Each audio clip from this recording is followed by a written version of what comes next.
నటసింహం నందమూరి బాలకృష్ణ సినిమాలనగానే వెంటనే ఆ దర్శకుడు గుర్తొస్తాడు. ఫ్లాప్లతో సతమతమవుతున్నటువంటి బాలకృష్ణ కెరీర్లో ఒక ఊపు తెచ్చి హిట్ ట్రాక్ ఎక్కించిన దర్శకుడు ఎవరయ్యా అంటే ఆయనే గుర్తొస్తారు. ప్రతి ఒక్క హీరో తాను మాస్ హీరోగా ఎలివేట్ అవ్వాలంటే ఆ డైరెక్టర్ చేతిలో పడితే చాలు, ఆ డైరెక్టర్తో ఒక్క సినిమా చేసినా చాలు, ఊరా మాస్ హీరోగా ప్రేక్షకుల గుండెల్లో చిరస్థాయిగా నిలిచిపోతానని కాన్ఫిడెంట్ గా ఉంటారు ప్రతి ఒక్క హీరో. మరి ఆ దర్శకుడెవరా అని చూస్తే ఆయనే మన కళ్ల ముందు మెదులుతారు బోయపాటి శ్రీను. ఎక్కడో గుంటూరు జిల్లాలో ఒక మారుమూల గ్రామంలో పుట్టి ఈ స్థాయికి ఏ విధంగా ఎదిగారు? సినిమాలంటే ఇంట్రెస్ట్ లేకుండా ఉన్నటువంటి బోయపాటి శ్రీను సినిమాల మీద ఆసక్తి పెంచుకుని తెలుగు సినీ ఇండస్ట్రీలోనే టాప్ డైరెక్టర్ గా ఎలా ఎదిగారో ఈ స్టోరీలో చూద్దాం.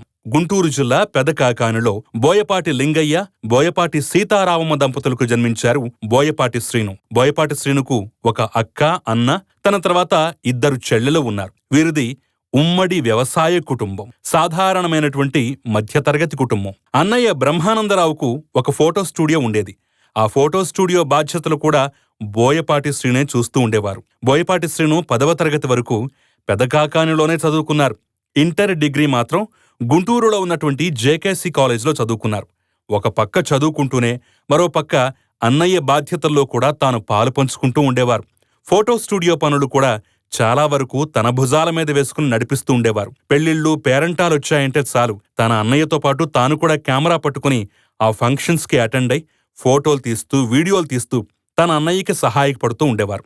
ఇక డిగ్రీ చదువుకున్న తర్వాత నాగార్జున యూనివర్సిటీలో ఎంఏ లిటరేచర్ చేశారు బోయపాటి శ్రీను. ఇక చదువుకునే రోజుల్లోనే ఒక పక్క ఫోటో స్టూడియో పనులు, మరో పక్క చదువుతో పాటుగా ఈనాడు పత్రికకు సంబంధించి జిల్లా ఎడిషన్ కి జర్నలిస్ట్ గా పనిచేశారు బోయపాటి శ్రీను. ముఖ్యంగా గుంటూరు జిల్లా ఎడిషన్ లో బోయపాటి శ్రీను రాసినటువంటి వార్త లేకుండా ఉండే రోజులు చాలా అరుదుగా ఉండేదట. అంతగా ఆ పత్రిక జిల్లా ఎడిషన్ మీద ప్రభావం చూపించారు బోయపాటి శ్రీను. చిన్న వయసులోనే బరువు బాధ్యతలన్నీ తన నెత్తిమీద వేసుకుంటూ కుటుంబాన్ని నడిపించేవారు బోయపాటి శ్రీను. ఇక చదువుకునే రోజుల్లో కూడా ఎక్కడా సినిమా రంగం మీద ఇంట్రెస్ట్ ఉండేది కాదు బోయపాటి శ్రీనికి. ఎంతసేపు చదువు, స్టూడియో, వార్తాపత్రిక, ఇదే వ్యాపకాలుగా బ్రతికేవారు బోయపాటి శ్రీను. ఇక 1994లో ఎంఏ పూర్తయ్యాక పోలీస్ జాబ్ కోసం ప్రయత్నాలు చేశారు. రిటన్ టెస్ట్ పాస్ అయ్యారు. ఫిజికల్ ఫిట్నెస్ టెస్ట్ కూడా పాస్ అయ్యారు బోయపాటి శ్రీను. ఇక ఉద్యోగం కూడా వచ్చినట్లే. అయితే కుటుంబ సభ్యులు మాత్రం మనకెందుకా పోలీసు ఉద్యోగాలు, రేపటి రోజున ఎలా ఉంటుందో ఏంటో అనే భయాన్ని వ్యక్తం చేయడంతోటి కుటుంబ సభ్యులు భయపడుతున్నారని చెప్పేసి వాళ్ల కోసం తాను ఆ జాబ్లో చేరకుండా త్యాగం చేశారు బోయపాటి శ్రీను. దీన్ని బట్టి మనం అర్థం చేసుకోవచ్చు, కుటుంబం అన్నా, కుటుంబ విలువలన్నా ఎంతటి గౌరవ మర్యాదలు బోయపాటి శ్రీను వాళ్ళకిచ్చేవారు మనం అర్థం చేసుకోవచ్చు. ఇక 1996లో తమ దగ్గర బంధువైనటువంటి పోసాని కృష్ణమురళి ఒకసారి బోయపాటి శ్రీను ఇంటికొచ్చారు. అప్పటికే ఎంఏ పూర్తి చేసి ఒక పక్క పత్రిక బాధ్యతలు, మరో పక్క ఫోటో స్టూడియో బాధ్యతలు నిర్వహిస్తున్నటువంటి బోయపాటి శ్రీనును చూసి, ఇంత చదువుకున్నావు, ఇంత టాలెంట్ ఉంది, ఇక్కడ చిన్న ఊర్లో ఎందుకు గడపటం, నాతో పాటు హైదరాబాద్కు రా, నిన్ను నా దగ్గర పెట్టుకుంటాను, నీకు మంచి లిటరేచర్ జ్ఞానం ఉంది కాబట్టి సినిమా రంగంలో ఎలా పనిచేయాలి, ఎలా రాయాలో మెళకువలు నేర్పుతాను, ఆ తర్వాత పెద్ద దర్శకుల దగ్గర జాయిన్ కావచ్చు, నీ టైం బాగుండి అదృష్టం కలిసొస్తే పెద్ద దర్శకుడు కూడా అవ్వచ్చని చెప్పేసి పోసాని కృష్ణమురళి ప్రోత్సహించారు. అయితే తమకిష్టం లేకపోయినా సరే అన్నయ్య బ్రహ్మానందరావు పట్టుబట్టడంతోటి హైదరాబాద్ ప్రయాణమయ్యారు బోయపాటి శ్రీను. అనుకున్న ప్రకారంగా, ఇచ్చిన మాట ప్రకారంగా పోసాని కృష్ణమురళి కూడా తన దగ్గర బోయపాటి శ్రీనును 9 నెలల పాటు ఉంచుకుని సినిమాలకి ఎలా రాయాలి, కథలు ఎలా సెలెక్ట్ చేయాలి, ఎలా రాస్తే అద్భుతంగా ఉంటుంది అనేటటువంటి అంశాల మీద మంచి తర్ఫీదు కూడా ఇచ్చారు. ఇక ఆ తర్వాత డైరెక్టర్ ముత్యాల సుబ్బయ్యకి పరిచయం కూడా చేశారు. పవిత్ర బంధం సినిమా షూటింగ్ జరుగుతున్న సమయంలో పోసాని కృష్ణమురళి ఆ సినిమాకి రైటర్గా పనిచేస్తుండేవారు. ఆ పరిచయంతోటి ముత్యాల సుబ్బయ్య దగ్గరకు తీసుకొచ్చి, ఈ కుర్రాడు మావాడే, నేను ఇప్పటికే చాలా వరకు ట్రైనింగ్ ఇచ్చాను, మీకు ఉపయోగపడతారు, మీ దగ్గర జాయిన్ చేసుకోండి అని చెప్పేసి రిక్వెస్ట్ చేశారు పోసాని కృష్ణమురళి. అయితే పవిత్ర బంధానికి ఖాళీ లేదు, నెక్స్ట్ సినిమా నుంచి ఇతను నేను పెట్టుకుంటానని చెప్పేసి ముత్యాల సుబ్బయ్య కూడా మాటిచ్చారు. అనుకున్న ప్రకారమే హిట్లర్ మూవీ నుంచి అప్రెంటిస్ గా తన ప్రయాణం ప్రారంభించారు బోయపాటి శ్రీను. హిట్లర్ మూవీ తర్వాత ఒక చిన్న మాట, గోకులంలో సీత వంటి 3 సినిమాలకి ముత్యాల సుబ్బయ్య దగ్గరే అప్రెంటిస్ గా పనిచేశారు బోయపాటి శ్రీను. ఇక ఆ తర్వాత సూర్యుడు, స్నేహితుడు, పవిత్ర ప్రేమ, కృష్ణబాబు, మనసున్న మారాజు, ఒకే మాట, అన్నయ్య లాంటి దాదాపు 14 సినిమాల వరకు అసిస్టెంట్, అసోసియేట్గా వివిధ స్థాయిల్లో పనిచేశారు. అలా పనిచేస్తూ ఉన్న క్రమంలోనే అప్పుడప్పుడు సెలవు దొరికినప్పుడు, ఖాళీగా ఉన్నప్పుడు ఇంటికి వెడుతూ ఉండేవారు బోయపాటి శ్రీను. తాను ఇంటికొచ్చినప్పుడల్లా తన తండ్రి మావాడు ఖచ్చితంగా దర్శకుడవుతాడు, మావాడికి మంచి టాలెంట్ ఉందని చెప్పేసి 10 మందికి చెప్పుకుని గర్వపడేవారట. అది విన్న బోయపాటి శ్రీనుకు ఎక్కడో భయం. నా తండ్రి నా మీద ఇన్ని ఆశలు పెట్టుకున్నారు, ఒకవేళ రేపటి రోజు నేను డైరెక్టర్ కాకపోతే ఆయనకెంత తలవంపులు, ఎలాగైనా సరే పట్టుదలగా సాధించాలి, నేను దర్శకుణ్ణి కావాలని చెప్పేసి ఇంకా పట్టుదలగా పనిచేసేవారు బోయపాటి శ్రీను. అలా అన్ని బాధ్యతల్ని తన నెత్తిమీదే వేసుకుని సినిమా రంగంలో అనేక పనులు చేస్తూ ఉండేవారు.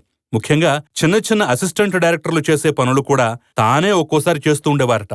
అలా చేస్తున్న క్రమంలోనే తమకు రావలసిన పేరు కూడా బోయపాటి శ్రీనే కొట్టేస్తున్నాడు అనే దుగ్ధతోటి, బాధతోటి కొంతమంది అతన్ని హేళన చేయటం గాని, అవమానించటం గాని చేసేవారట. అయినా సరే వాటన్నింటినీ పట్టించుకోకుండా పంటి బిగువున ఆ బాధను తొక్కిపెట్టి మరీ తాను పనిచేసుకుంటూ పోయేవారు బోయపాటి శ్రీను. ఒక సందర్భంలో సినిమా సెట్లో పరిచయమైనటువంటి అల్లు అర్జున్ తోటి బోయపాటి శ్రీనుకు మంచి స్నేహం కుదిరింది. వాళ్ళు తరచుగా కలుసుకోవటం, సినిమాల గురించి చర్చించుకోవటం, మాట్లాడుకోవటం చేస్తూ ఉండేవారు. ఇక బోయపాటి శ్రీను మీద ఉన్నటువంటి నమ్మకంతోటి రేపటి రోజున నువ్వు ఖచ్చితంగా డైరెక్టర్ అవుతావు, నాతో కూడా మంచి సినిమాలు తీస్తావని చెప్పి అల్లు అర్జున్ ప్రోత్సహించేవారట. అలా తన స్నేహితుడైనటువంటి బన్నీ కోసం ఫస్ట్ టైం ఒక కథను రాయటం ప్రారంభించారు బోయపాటి శ్రీను. అయితే అది పట్టాలెక్కేలోగానే అనుకోని దుస్సంఘటన జరిగింది.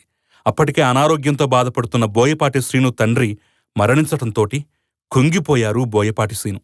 తనను డైరెక్టర్గా చూసుకోవాలని కలలకన్న తన తండ్రి తాను డైరెక్టర్ కాకముందే ఈ లోకాన్ని విడిచి వెళ్లిపోయారని కొంతకాలం డిప్రెషన్లోకి వెళ్లిపోయారట బోయపాటి శ్రీను.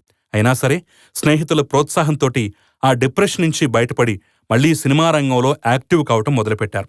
ఇక అప్పటికే తన స్నేహితుడైనటువంటి అల్లు అర్జున్ కూడా గంగోత్రి సినిమాతో మొదటిసారిగా హీరోగా పరిచయం కావటం, ఆ తర్వాత వరుస పెట్టి సినిమాలు చేస్తూ ఉండడంతో తన డైరెక్షన్లో సినిమా చేయడానికి బన్నీ కూడా అంగీకరించాడు. అయితే అల్లు అరవింద్ కథ విన్న తర్వాత కథ చాలా బావుంది, కాకపోతే మా వాడిప్పుడే లవర్ బాయ్గా మంచి ఇమేజ్ తెచ్చుకుంటున్నాడు, ఇప్పుడు మాస్ యాక్షన్ ఓరియంటెడ్ సినిమా అంటే కొంచెం కష్టం, నువ్వు బయట నిర్మాతల దగ్గర ప్రయత్నం చెయ్యి, ఒకవేళ ఎవరూ ఒప్పుకోకపోతే మా నిర్మాణ సంస్థలో గీతా ఆర్ట్స్ ద్వారానే నిన్ను లాంచ్ చేస్తానని చెప్పేసి మాట ఇచ్చారు. ఇక అనుకున్నట్లుగానే బయట నిర్మాతల్ని సంప్రదించడం ప్రారంభించారు బోయపాటి శ్రీను. దానికి అల్లు అర్జున్ కూడా తన వంతు సహకారం అందించాడు. తానే స్వయంగా వెంటబెట్టుకుని వెళ్లి మరీ దిల్ రాజు దగ్గర కథ వినిపించే ప్రయత్నం చేశారు అల్లు అర్జున్. తాను బయట కారులో వెయిట్ చేస్తూ దిల్ రాజుకు పరిచయం చేశారు. అలా మొట్టమొదటిసారిగా భద్రా సినిమా స్టోరీ లైన్ని దిల్ రాజుకు వినిపించారు బోయపాటి శ్రీను. మొదటి సిట్టింగ్లోనే ఫ్లాట్ అయిపోయాడు దిల్ రాజు. వెంటనే బయటకొచ్చి ఇతనితో నేను సినిమా చేస్తున్నా, ఇదిగో ₹1,00,000 అడ్వాన్స్గా కూడా ఇస్తున్నాను అంటూ మాటిచ్చారు దిల్ రాజు. ఇక వెంటనే చకచక భద్రా సినిమా ఏర్పాట్లన్నీ పూర్తయి మొదట జూనియర్ ఎన్టీఆర్ అనుకున్నారు. అతను బిజీగా ఉండటంతో ప్రభాస్ వరకు ఈ సినిమా ఆఫర్ వెళ్ళింది. ప్రభాస్ కూడా బిజీగా ఉండటంతో రవితేజకు చెప్తే ఎలా ఉంటుంది అని అనుకున్నారు. రవితేజకు కూడా కథ నచ్చడంతో వెంటనే పట్టాలెక్కింది. ఇక మొదటి సినిమా భద్ర 2005లో రిలీజ్ అయి సూపర్ హిట్ టాక్ను సొంతం చేసుకుంది. ఎంతగా అంటే ఈ సినిమాకు సంబంధించినటువంటి కథా రైట్స్ కానివ్వండి, సినిమా రైట్స్ కానివ్వండి, దాదాపు దిల్ రాజు 4-5 భాషలకు విక్రయించాడంటే దాని హిట్ రేంజ్ ఏంటో అర్థం చేసుకోవచ్చు. ఇక మొదటి సినిమా సూపర్ డూపర్ హిట్ తర్వాత వెంటనే పెద్ద హీరోతో సినిమా చేయాలనుకున్నాడు. అనుకునేదే తడువుగా వెంకటేష్ను సంప్రదించడంతో 2007లో తులసి సినిమా రిలీజ్ అయి అది కూడా బ్లాక్ బస్టర్ హిట్ గా నిలిచింది.